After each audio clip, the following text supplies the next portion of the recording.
So I went on the internet to find out what people are using when they're washing their plastic parts to get mold release off. And a couple of people, at least twice, I read Windex. Well, this is close to Windex. But I'm noticing it says it's got ammonia in it. But if you read through in the back there, it says it's okay for plastic. However, for every one person that said you could use Windex, there was probably 100 that said you could use dish detergent and warm water. So I'm going to go with the dish detergent and warm water.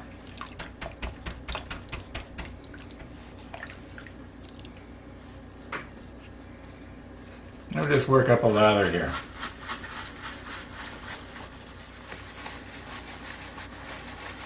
I think I'll just do the bow end section first, and then the stern section separately, and then I'll take it downstairs into where I have my shower, and just rinse it off in warm water in the shower. I mean, I don't see why this shouldn't work real well. What you see me doing here, I did for at least 5 minutes. I went from bow to stern, then from stern to bow, and then back again. Yeah, over and over and round. I think I got the paintbrush bristles in every little nook and cranny. Now, did I get every little bit of mold release out? Well, I don't know, but I sure did try.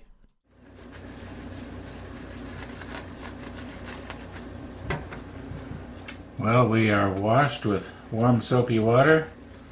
We're rinsed in hot clean water. And now we have been dabbed off with a microfiber cloth. And we'll just let this dry really well. Make sure that there's no little water droplets in any little crevices anywhere. And then we're either going to paint or maybe put primer on. I'm not sure yet. Still a little bit wet in there, but that's all right.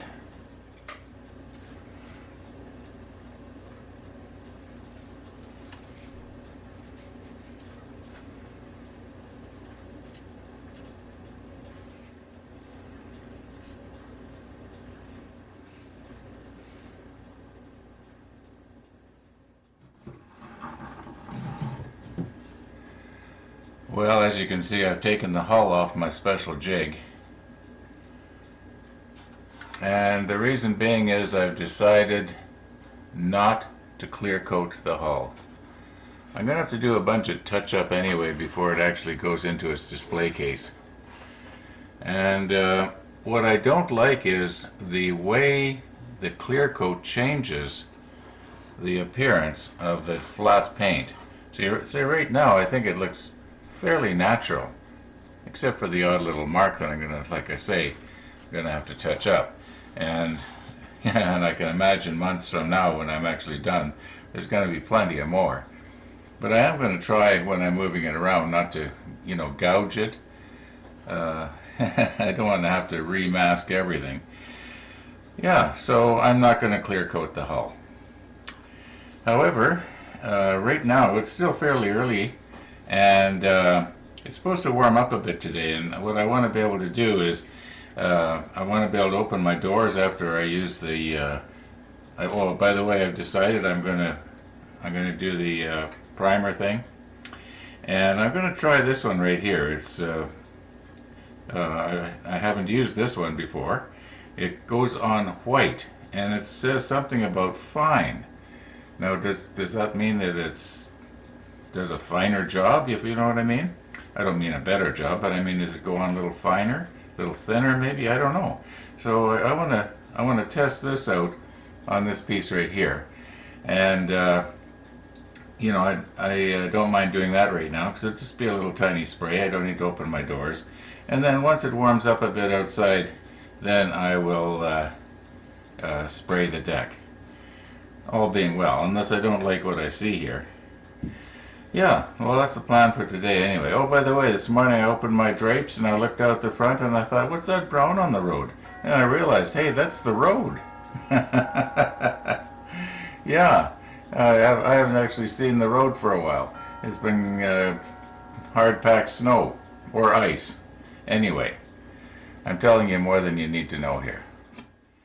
Now I've chosen this piece here for two reasons. Mainly because it's the only big piece I've got left of Tony's kit here, and also because you can see there are lines, like panel lines, on this flat piece here, and they are very delicate. They're not very pronounced. They don't come up very proud of the surface at all. And I'm thinking, if these can be still clearly visible after being primed, and then having the hull, or rather not the hull, but the deck color painted over top of it, well then the planking on the deck should also show up really well. At least that's my thinking.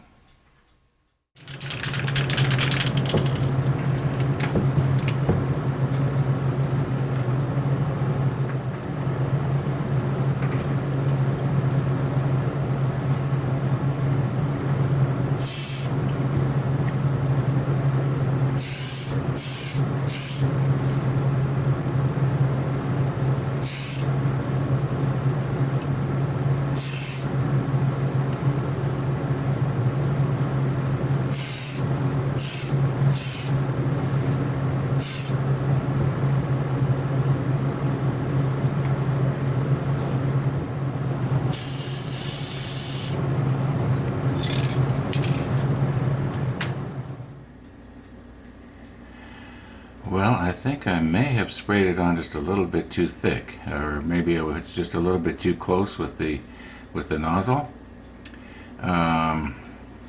Maybe several little light dustings would actually be better. I don't know. Let me put on the macro lens and we'll just get in nice and close and see if we can see if it sort of wants to, if it's sort of pooling right here.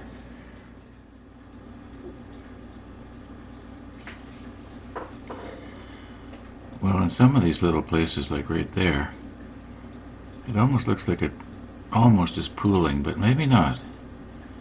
Maybe it's going to be okay. I'm going to try it with the deck color over top of it and see how it looks.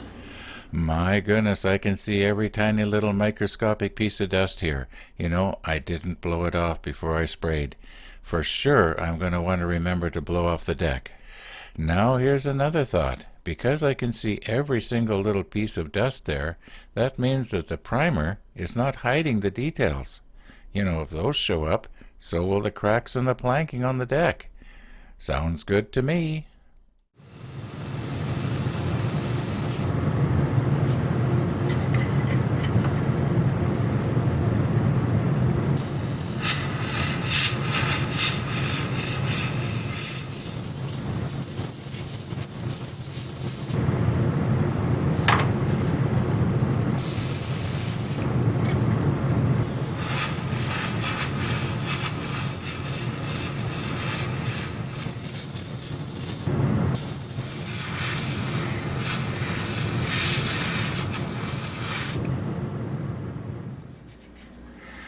Now you know this is not the way I remember a ship deck looking like. Not that I spent my life on a battleship, but it just is too orangey.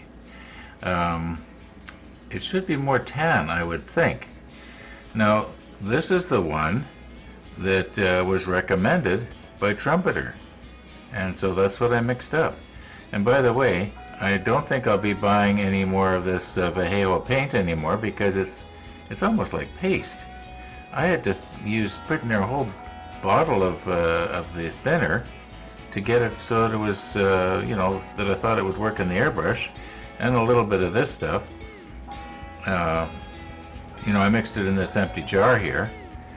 It does work, but it's not the right color, I don't think. No, it's not brown enough or tan enough. So I think what I'm going to do is I'm going to go back to the model store and see if I can find a Tamiya brand paint, because I know that seems to work pretty good and thin out pretty easily, and you know, get something that's a little bit more tan. I don't know, what do you think? In the comments. Does that look too orangey to you? In the meantime, I think that's it for today, so thanks for watching and we'll see you tomorrow.